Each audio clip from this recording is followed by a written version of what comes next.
solar, Yep. where in DC you live or elsewhere if you don't live in DC.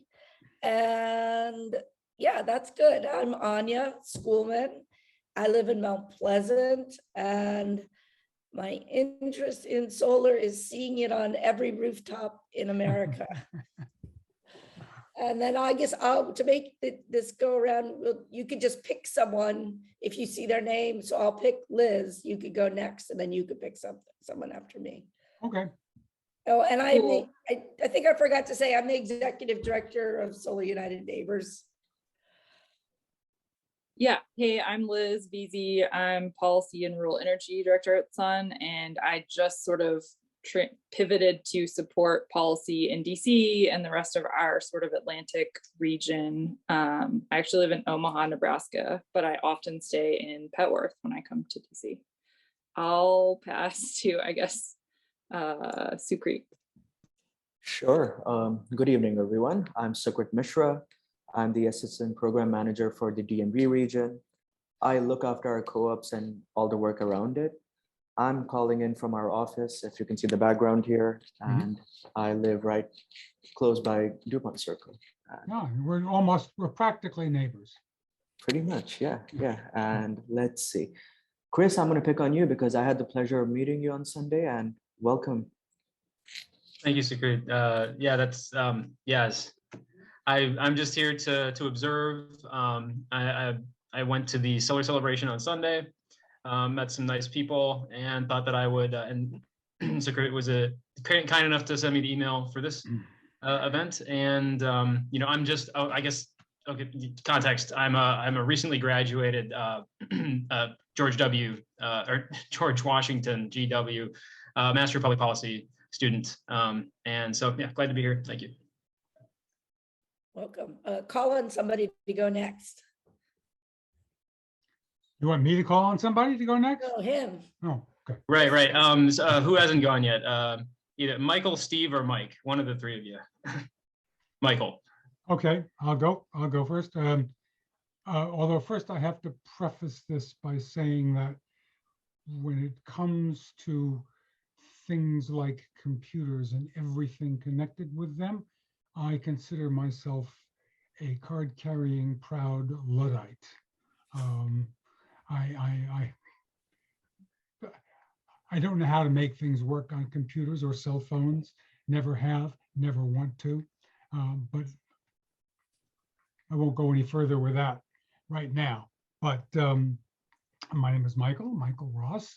I live in Woodley Park, a couple of blocks up from the National Zoo, on a small 1928 townhouse.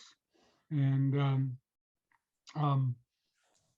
my wife and I installed solar hot water panels on our roof 10 years ago, and with a system that's still operational.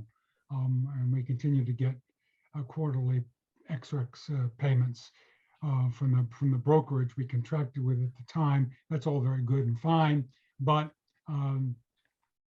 problem is it was a solar hot water heater, and they don't make those anymore, and nobody services them anymore.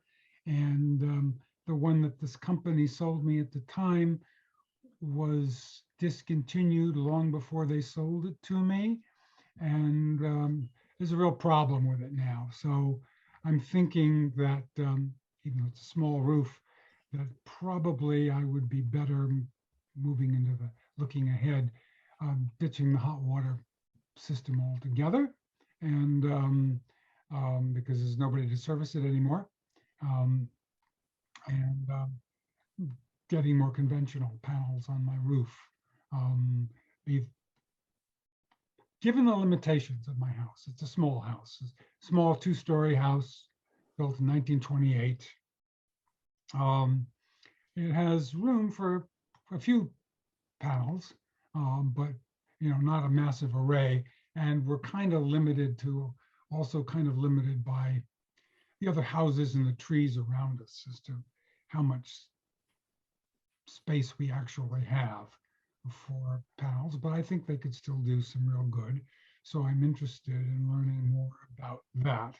and getting your guys to perhaps come out and see if it's worth their while and ours to have the hot water panels replaced with conventional solar panels. Thanks, Mike. Do you want to pick somebody to go next on the introduction? So just name, where you're from, where you live, and your interest in solar. You want me to pick somebody? Yeah, I will pick David because he's right there in the middle and he's been sort of smiling and he looks like he's got something that we ought to hear. Well, maybe. My name's David Smith. I have recently moved to DC. I just left New Jersey. And I'm living in Crestwood. I want to see what the options and information is on solar in the DC region. I worked with my daughter to add an ADU, which stands for Auxiliary Domestic Unit, onto her house in DC. And I'm technically quite competent. And I'm also getting to be an old guy at 77. So I also assist my sister with her solar panels in Southern California, in that it was installed by an ex-boyfriend of hers who has now gone. And she needs technical support on things. And so far I've been able to be helpful, but I certainly have some questions about solar systems and how they function and how they're supposed to work better than they perhaps do.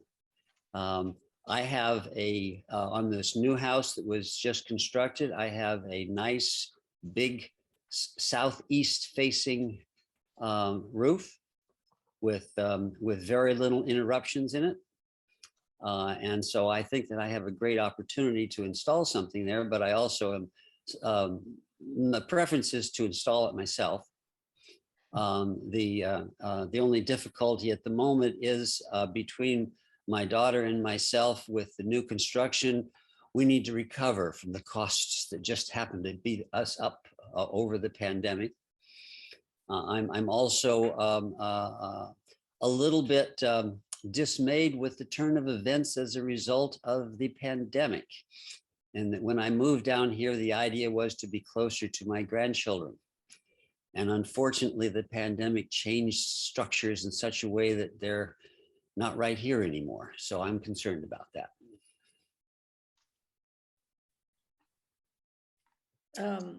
Okay, let's see. How about Mike Wexler? Hi, well, I'm an retired electrical engineer. Lived in DC, Friendship Heights for 22 years now, half of the time with solar panels installed in 2011. Have been subscribed to Sun and Anya's emails for most of this time. And that's it. welcome. Yeah. I think the only one who's left is Anne, right?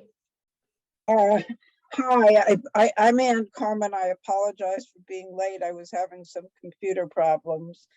I live in Ward 3. I'm a retired lawyer who spends most of my time turning the country blue. And I care tremendously about the environment, but I'm not looking to go solar myself at this point because I have an old roof that's too old to do it until I want to replace it. I'm not quite there. Yeah. Welcome. Nice to see, no, I can't see you, but nice to hear your voice, Anne. It's been a while. Thank you. Nathaniel, you want to do a quick introduction of yourself? Tad, you're Tad, right? He's on mute. Hello, it took me 15 minutes to log in as usual, but only news is that we're moving to outside Charlotte, North Carolina in a couple months. So hope to be more active down there.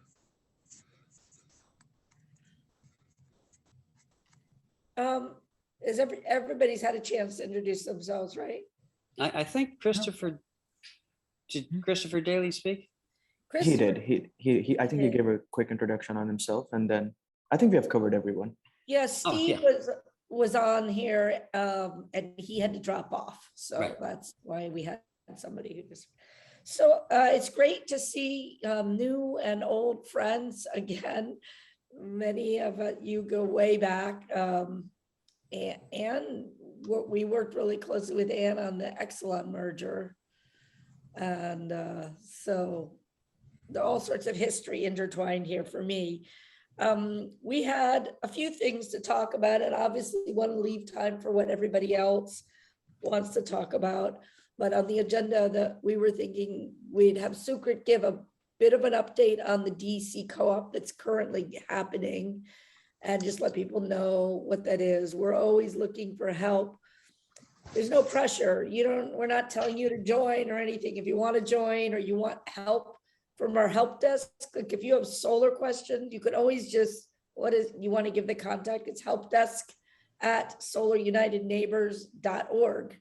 And you can ask any technical solar question for free, and that we have a whole team there, many of whom are NABCEP certified, experienced people. So agenda, Sukrit will update on the co-op, and then probably I will update on what's going on with the Attorney General's complaint list and the letter that we sent to the DC Council and the action alert we're about to send out. Liz and I will update on that. Then we'll talk. And then there's an open agenda if anybody has other policy. I mean, this tends to be our policy group, the action team. But of course, we're all solo people, so a lot of us talk about how to get solar too, and we're always happy to do that. So is anybody else have anything they want to add to the agenda, or should we dive in? You have the Avalon on there? The Avalon would be great.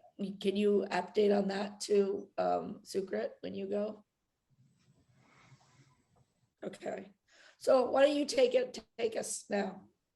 Sure Sukrit. can. Yeah, I can go over the co-op stuff and the resources and the Avalon info session as well. So for starters, for folks who already know about the co-ops, good for you, just bear with me. But people who are joining us the first time, our co-ops are a way of helping people, congregate in groups and go solar together.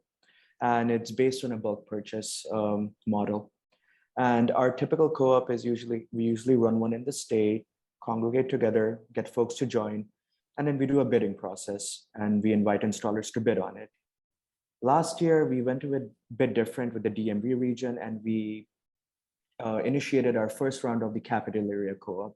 And what that means is we were running 3 co-ops at the same time that were geographically next to each other. One was in DC, one was in Arlington in Virginia, and the other one was in Montgomery County and neighboring regions in Maryland.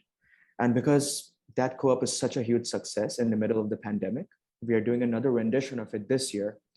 We launched all 3 co-ops on the 1st of April, and we have picked an installer at this point. And at least, just a moment. So if you go on that link, you'll see that we have 40 people signed up for the DC co-op as of this morning. And of those 40 people, Solar Solution, the installer who is working with the group, has given a proposal to 22 of them. Now, the expectation for that group is that we're hoping to grow that group to at least 150 by the end of August. And that's where we can do with your help. Besides running info sessions around this co-op and posting about this on our Facebook group and our listserv, if you can, if you know folks who are interested in going solar, family, friends, you can help out and send this link along and spread the word. And as Anya said, if you have questions about going solar, or if you know someone who is having issues with their system or has, who just wants to join our group, they can either reach out to us on the help desk email, which is in the chat, or DC team. And usually I run that help desk, and I'll be happy to answer any questions you have. And I think that covers the DC co-op. And let's see, Avalon. Yes, I mean, since the onset of the pandemic, how we used to run info sessions in person before the pandemic. And then we switched over to Zoom info sessions. And now with the pandemic, fingers crossed, slowly abating away for good. We are partnering with Avalon Theater later this summer, and we're still planning the logistics and the back end stuff, but we will be doing an in-person event at one of their theaters. I believe it's in the third week of July, on July the 23rd, and that's a Saturday. Now, we have not published that event. Nobody's RSVPing right now for the event, but we're figuring out the back end stuff, and it will go public sometime in June. So that's the update I have around Avalon. And yeah, that covers the co-op. Open to any questions. Let me add two things and then we'll open to questions. One Sure. thing I wanted to add about the DC co-op. First of all, there's no cost to sign up. Anybody can sign up, and then it's a way to explore solar, whether you decide to do it or not. This is also an EV charger co-op. So some people are doing solar and getting an EV charger for their house, or some people already have solar and they're adding the EV charger. So you can do one or the other or both. We find if you're going solar, you already have the electrician in your house, you're thinking about getting an EV, the incremental cost of adding the EV charger, like a level 2 charger, is very low because the main cost is the electrician work that's already happening because of the solar. So it's a nice synergy. And then the other thing I wanted to add is that besides the info session with the Avalon, we are helping them go solar. And so we have been advising them, and we will be helping them later this summer with a big crowdfunding campaign to help them find donors to take reduce the cost for the theater and help them put a big solar array on their roof. So it's a really fun community project that we'll be inviting everybody to join in. Anya, on the Avalon, is that going to be community solar in addition to serving the theater? Randy and I and others had worked on it with them about 3 or 4 years ago, and the DC laws didn't catch up, so the thing sort of died. But what is being proposed? It's not going to be community solar because they actually need all the electricity for the movie theater. Okay. So that there's no That's reason excess. enough. I just wondered. Yeah, Okay. so it's going to be just a net metered system to offset the energy costs for the theater. So hopefully they can stay in business longer. Any other questions? I got 2 questions. Yeah. One regarding the Avalon, actually. Right after we installed our system with Solar Solutions, and that was 11 years ago, I actually tried to convince the Avalon management to go solar. And at the time that there must have been some political issues going on, and they just signed up with a clean energy supplier with the windmills, and they decided not to go with it. But at the time, the reason I approached them was that Solar Solution was actually offering churches and institutions like that basically a very reduced cost by taking their SRECs. And maybe it was even going to be almost no cost. And I'm wondering what is the process that you're engaged now in helping them? So What terms, actually? what terms? So I'll describe the process, I think, more than the terms. So the reason they're doing it now is they've now redone their roof. So they're ready to do it. And in terms of the installer and the SREC, we're going to help them run a competitive bidding process so that they can, just like what we do with rooftop solar, so we can compare all the different options out there and all the different equipment, all the different costs. And in terms of the SRECs, lots of times it sounds like a really good deal, but it's actually a better deal to keep the SRECs, the solar renewable energy credits, for those of you who don't know the acronym, because they're very valuable. So if they had sold the SRECs, they would have probably gotten a much less value than if they had kept the SRECs. I think Michael Ross started talking about he's still getting SRECs every year from his I am. small solar thermal system, right? I am, and I get a quarterly payment from the company that markets the SRECs. I get $400 every 3 months Yeah. nice. for those 2 little panels that I have. So Avalon is going to decide after they do the fundraising, if they raise enough to fully pay for the system and keep the SRECs, then they'll have the additional income. If they don't raise enough, then they might have to sell some of the SRECs to pay for the system. Yeah. So they've got a consultant that's helping them through the whole process to make sure they squeeze the maximum benefit out of it. That's wonderful. The other question is, just out of curiosity, I paid something like over $4 per watt on my system at the time. What is Solar Solution offering now, basically?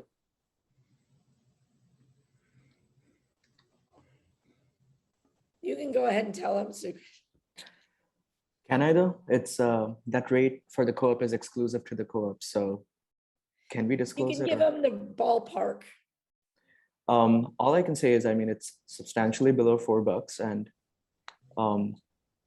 It's On that. substantially below $3. so yeah, I would say that, yes, Mhm. without going to specifics. So let's just say that it's very price competitive compared to going solar on your own with the same installer or any other installer in the region. Mm-hmm.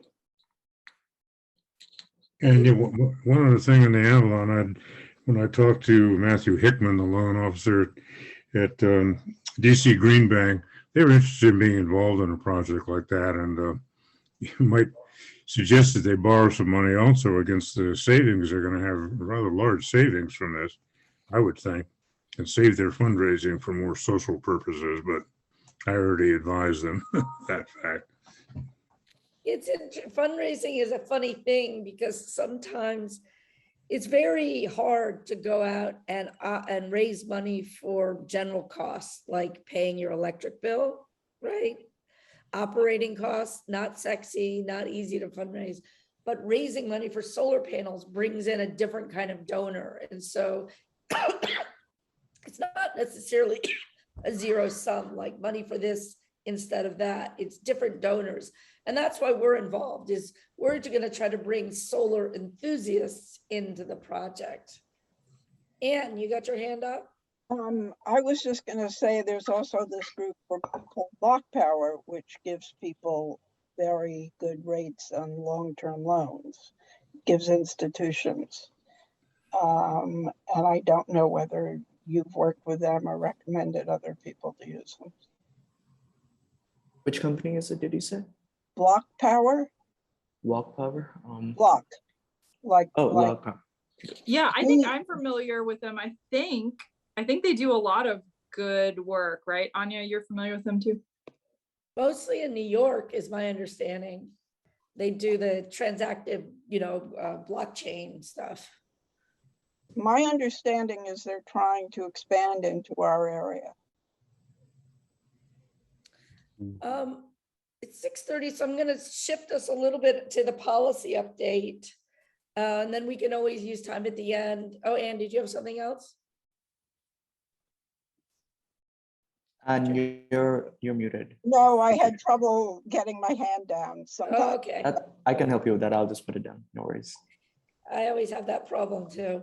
So for those of you who came to the last meeting, you know that for many months now, and since last year, Solar United Neighbors has been trying to pressure the DC government to address systemic problems with two key aspects in solar.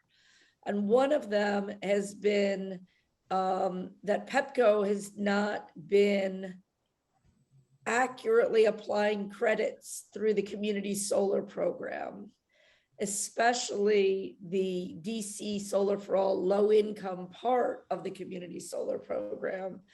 And in fact, 6,600 people didn't in that program, low income households who are counting on getting a discount on their bill, didn't get their Pepco solar credits. And first we pressured DOEE, Tommy Wells, and then he got the Attorney General's office in, and the Attorney General filed a scathing complaint against Pepco at the Public Service Commission, accusing them of systematically ripping off ratepayers, basically. And the other issue, which they didn't fully address in that complaint, but it's under consideration in an ongoing proceeding at the commission, is arbitrarily charging people for interconnecting their solar in all sorts of random ways, saying no without justification, saying yes and then saying no, saying no, saying yes, but you have to pay, saying yes, you have to pay some amount, saying yes, you have to pay some different amount, etc. Every permutation. And we've had a lot of problem directly with it, but the larger solar community has had, systemic problems with it. So that's where we're at, is that we've developed documentation of the problem. We've filed complaints at the Public Service Commission. Attorney General Racine filed a scathing, detailed, robust documentation of a report. And we've been waiting for the Public Service Commission to announce that they were going to take an action. And it's been crickets at the DC Public Service Commission. And the commission is down one person. There's only two commissioners. Both of the commissioners, well, one of the two is, anyway, I'm not going to say anything about it, but so the most recent update is last week, Sun sent an email ask the commission to take action, because apparently, is my sound going out or is it okay? It was breaking up there for a moment. Okay. I think it's better now. So, so we sent a letter to the commission, and either tomorrow or the next day, we're going to be sending an email to our entire list, asking them to send a letter to both the DC Council, an email to the council and the commission, asking them to address this systemic problem with Pepco blocking and slowing down solar in the market. And so every one of you will get an email. What we're trying to do is get people who have had problems to give us details about the problems, and everyone else just to say, click, this is important, and it'll automatically send the email. So that was a lot. I jumbled a lot of update in one, so let me pause for questions and comment.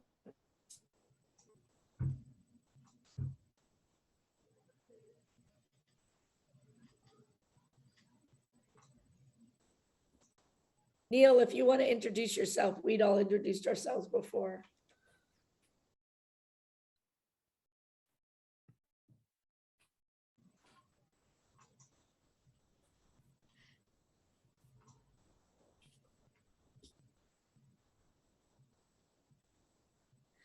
Anybody have any questions about that update? About what's going on with the Attorney General's office, with the Public Service Commission, with the DC Council? It's not an easy trail to follow, I'm afraid. I wasn't aware of all of that, but I can't say it surprises me. Yeah, is there a website or some sort of documentation available online about that? Because our house actually did do the Pepco solar thing, but our landlord controls the bills and everything. And so I would just make him aware of that if I had access to anything like that. So the action alert that we're sending out to everyone, you'll get it because you signed up for this event today. Great. So we have your email, so you should get that in the next day or so. And it can be forwarded to anyone. I mean, we're really counting on people forwarding it to people they know. And I can, oh, here's the letter Sunset. Okay, thank you, Liz. Perfect. Thank you. Liz, can you also just Google Attorney General Racine's intervention? Because I know that's online, or his press release. It's on the AG's office site, because that's got the really robust background if you want to take a deep dive in this. I have a question, if I may. Sure. For you, Anya, or for you, Sukrit, whichever. Are you familiar with a firm called WGL Energy? Anybody? The reason I ask about that is because we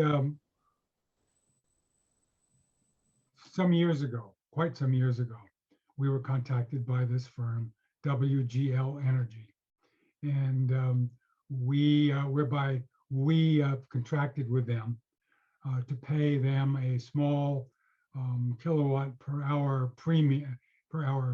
premium fee for the electricity we get from Pepco. And they use that, or say they use that, to offset our emissions by investing in solar and other green energy technologies around the country. And I'm wondering if you have any insight into that company, into what they do. So there's a lot of companies that do that. Mhm. Clean Choice Energy Yeah. and Arcadia, and Yeah. there's even Washington Gas and Pepco offer a green energy. Yeah. So there's probably 24 in the DC market that sell that. And lots of times you get these mailers that's like, Pepco customers, switch your energy. They're very confusing. Mhm. And we do not actually give people advice on it because the devil's in the details. Yeah. Like, you have to really read those contracts.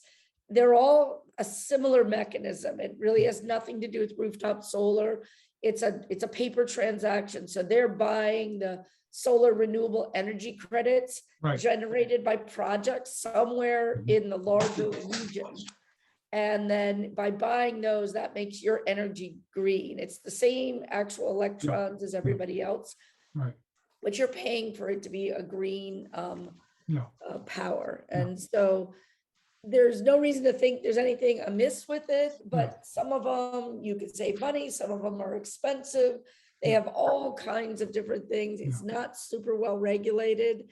The DC Office of People's Counsel does periodically look into these sort of retail energy suppliers and do these investigations. So if you want to learn more, it's the DC Office of People's Counsel is the best place for info on it. All right. And I don't know if you guys can see the chat. If you look down the bottom where it says chat and open that up, Oh, we've been putting really useful links Ah. in there. thanks. And so there's a link to what the Attorney General did, what they filed, and there's a link to the letter that we sent to the DC Council.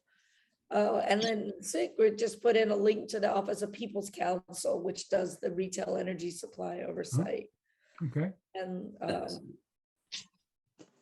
that's all in the chat. My assumption is that before we log off, if someone wants to go over and push the three bars, the three buttons at the side, that'll give you the opportunity to copy the chat, and then you can look at it offline, I would think.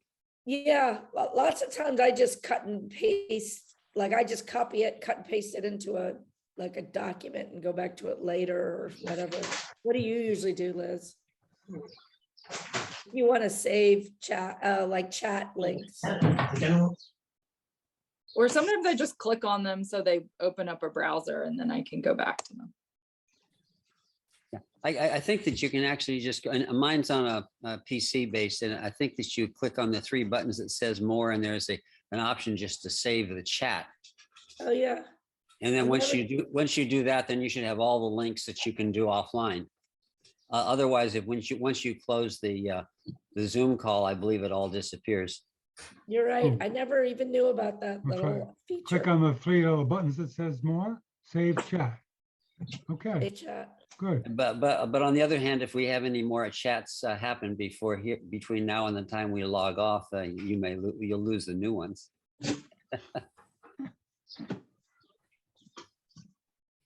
Any other questions or policy update? Has anybody else been out doing research that they want to? We had a lot of people had taken on research assignments to look into what is the Green Bank doing? What is the DC Sustainable Energy Utility doing? What is DC Department of Environment doing with the Solar for All program? Those were some of the main ones. We had one person who was looking into what's DC, how many DC government buildings have gone solar? And so people were going out and doing some of their own research and reporting back as well. Anne? Apparently in the Budget Support Act, there will be legislation forbidding the Green Bank from funding fossil fuels in future projects. And the Green Bank apparently made a deal. They went to the council because groups have been pushing them not to fund things that had that had fossil fuels. And they said, well, if you give us more money, we'd be happy to let the council do such legislation. So it's supposed to be coming out in the Budget Support Act. Interesting. You'd think if they were a green bank, they wouldn't be doing fossil fuels to start with, but I guess that's. Yeah, but it's an improvement. I mean, tightens their rein a little bit, I guess.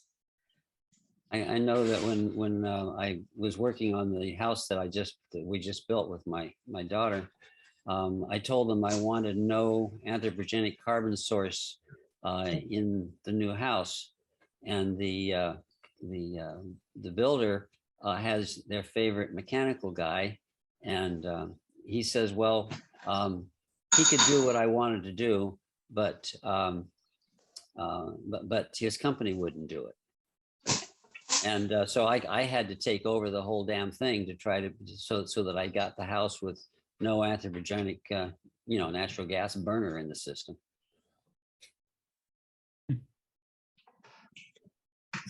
So at least wise it's set up for solar. Yeah. Little by little, yeah, it's not easy. Yeah. Change is hard. I've been told that you can only put as much solar on your house as you may tend to consume. Is that a true statement? Sukrit, what's the percentage for DC? Do you remember? Is it 110? Yeah, so there are sizing regulations, and I think it's increasing by 20% each year for the next few years. But right now it's 120% that you can oversize relative to what your average utility bill is or what you consume over a certain period of time. And it's going to increase. I don't know if it's an increment of 10% each year or 20%, but it's going to go up until 180 or 200% of whatever your bills are over the next few years. Mm-hmm. But right now it's at 120. And the reason for that is that they don't want the houses to be competitors of PECO or the Petco. That could be one of them, but it's also the SRECs that you're generating. And that's really It's the who? the SRECs, the SRECs, okay. solar renewable energy credits. It's a really robust market in the district. Mhm. So I believe that's why they have those upper limits. Yeah, Sorry, no, Anna. because the rule actually preceded the SREC market by Oh, did it? years. So, and it's on almost every market in the country. And the idea is that net metering, the idea that you get the one-to-one credit for your production is supposed to be for self-consumption. And that it's not to be a generation site. So that's the reason it's been set usually at 100%. But we've engaged in a lot of because people are doing what you're doing. They're electrifying their houses. They're adding an electric vehicle. They're adding electric heating or hot water. So their usage, or maybe their house was empty and under construction last year.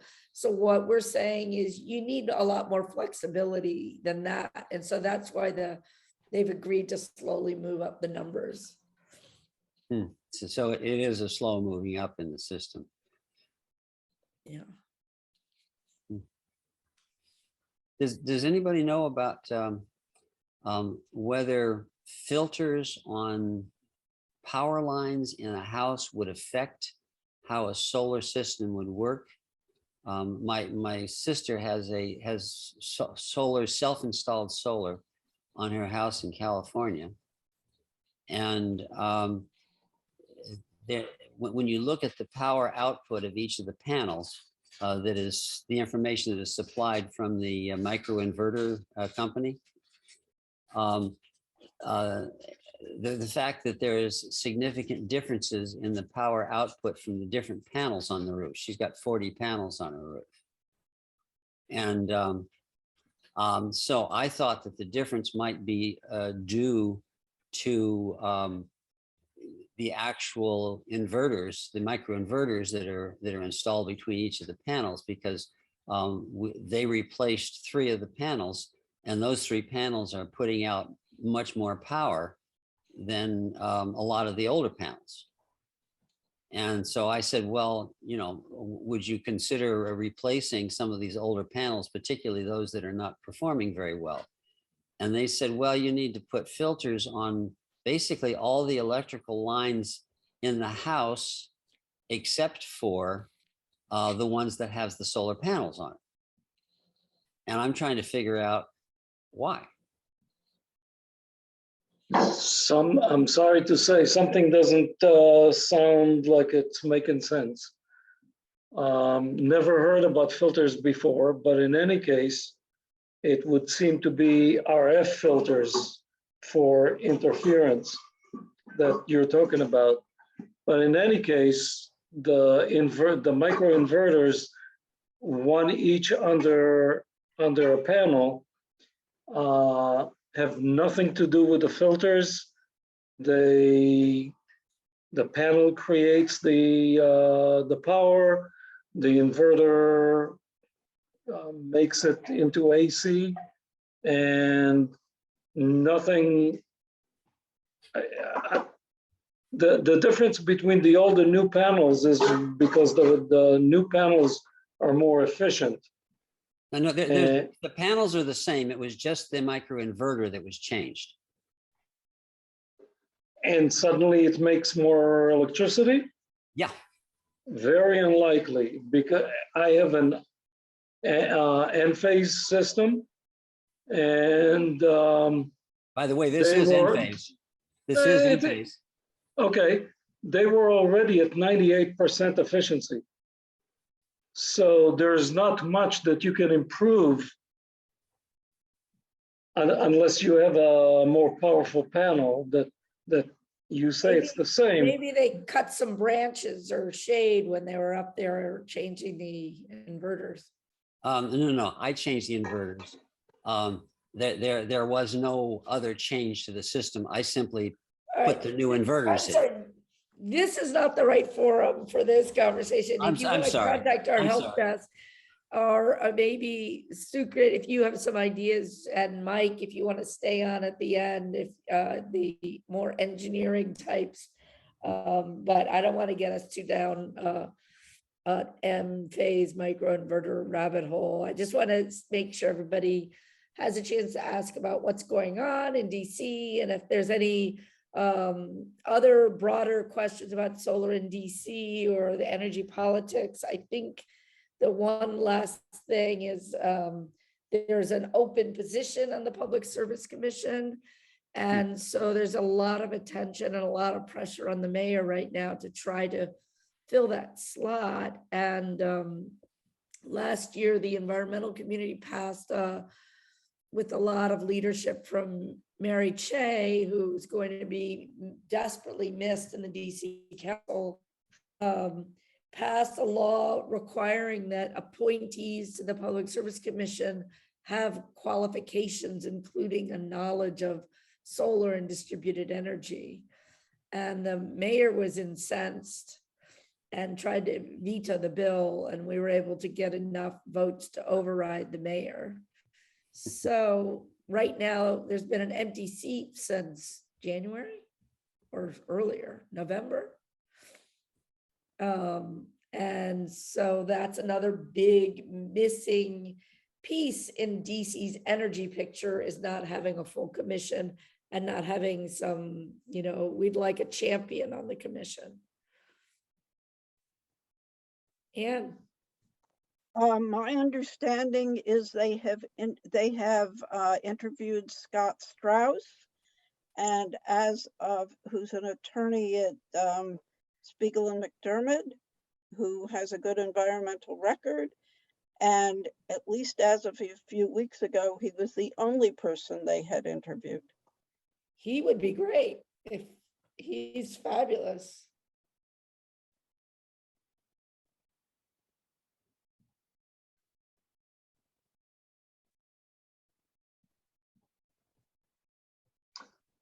How did you hear that, Anne?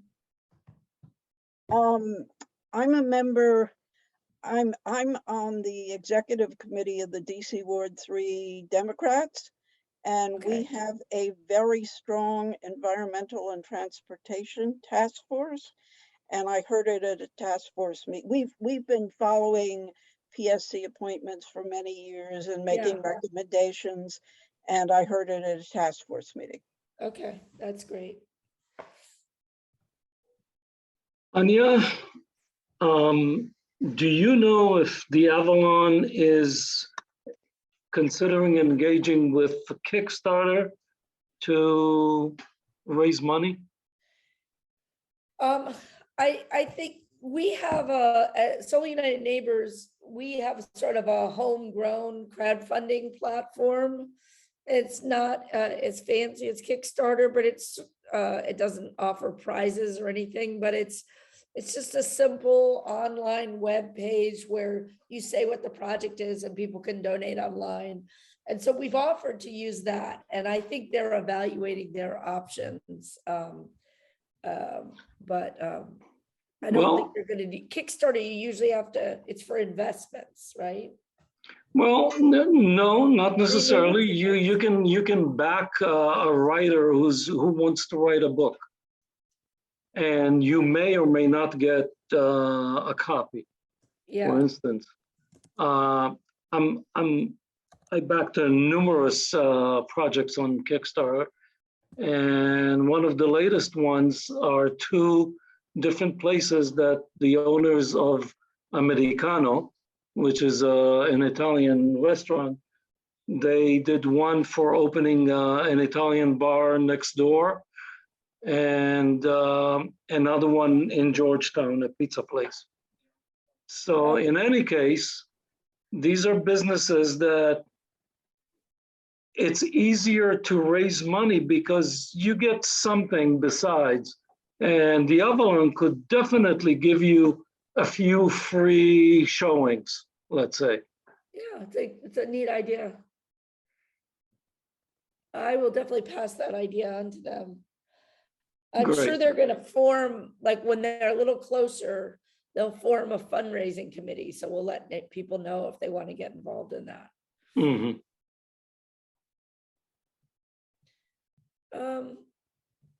Any final closing remarks or comments? It was really great seeing everybody. Any final questions, or I might wrap it up?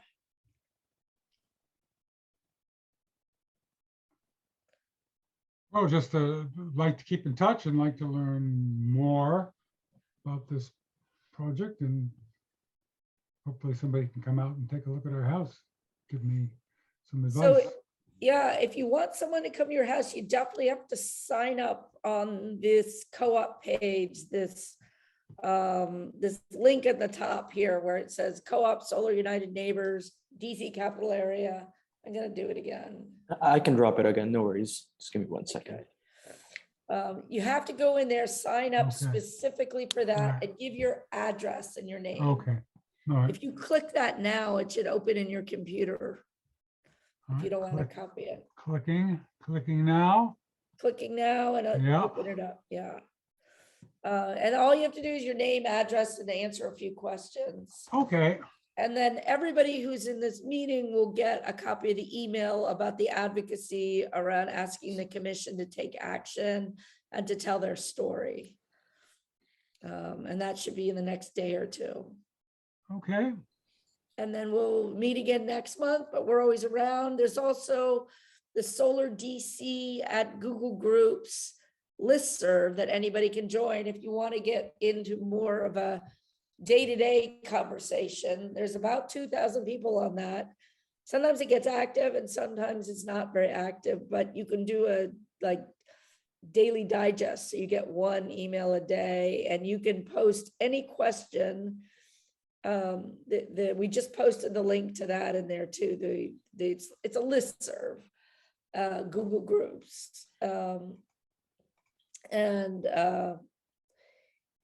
You can, like this inverter question that you were saying, David, you Yeah. just post that on there and you'll be having like 20 or 30 people will be like engaging with you. It's a perfect place for those kinds of things. We have one in Virginia too, which is even in some ways more technical than the DC one tends policy and the Virginia one tends business a little bit. So they're on, if you just poke around on the Solar United Neighbors website, you can find them all. Liz, what were you saying here? Well, I was just going to say that if you save your chat, apparently it sticks it under the Zoom folder on your computer somewhere. Yeah, that can be hard to find. Yeah, I was just encouraging people to share the co-op and the action alert coming soon. I think next Tuesday is when it's scheduled. So Oh, thanks. Yeah, we really rely on, if you can spend 5 or 10 minutes and just forward it to other people, that's the only way we get the amplification and the impact that we need. There's a few of us had the time tonight, but we really need more and more people to hear about it, whether it's signing up for the co-op and you could just share, the link or the little note saying, check it out, or the action alert, you could just forward it in your inbox to other people, share it on social media. So it's really nice seeing old friends and new, and we'll all send out a note for next month, and feel free to contact us via the help desk or DC team also anytime, email. And thanks for coming. thank Thank you, you. everyone. Have a Thanks. good night.